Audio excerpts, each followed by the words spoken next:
What damage can he do here? Will he...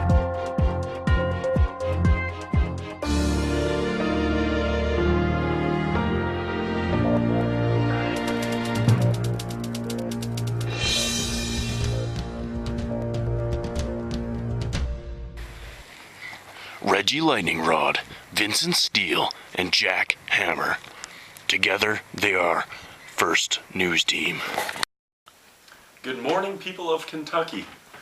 Bro, seriously? We're not in Kentucky. It's every time. Oh. We're in my kitchen. Anyways, back to what we were going to say. Right, speaking of classical liberalism, Michael Moore, our on-scene reporter, has a few points to make about it. To you, Michael. Let's see what this guy has to say about classical liberalism. Hey, man. Hey, buddy, what do you think about classical liberalism? Go away, man. Sir, are you saying you don't believe in individual rights and freedoms? No, man. Do you hate America? No, man. Citizens arrest! You are the cause of Hurricane Katrina! You know what that guy's problem was? He didn't believe in private property. Private property's the answer, man.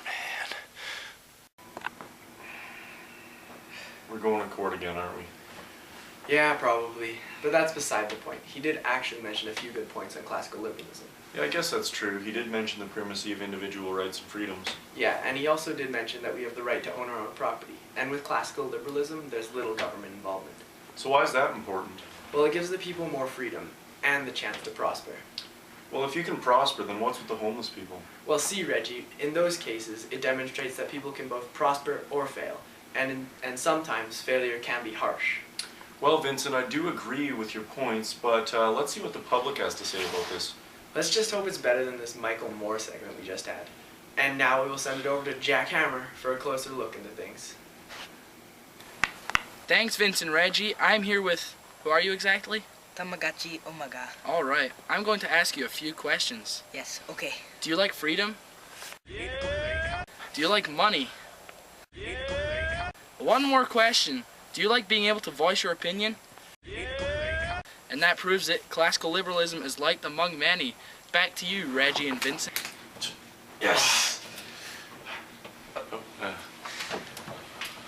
Thank you for that wonderful segment, Mr. Jack Hammer.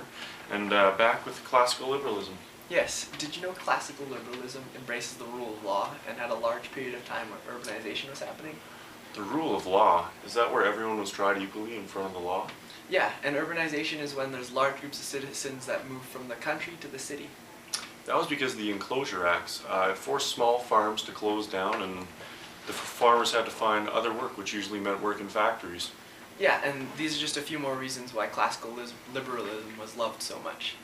I think we can all agree on that, Vincent, but before we continue with this, we need a few words from our sponsors.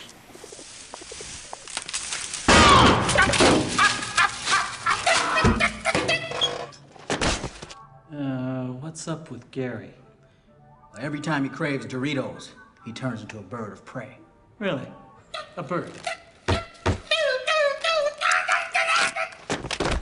Oh, watch this.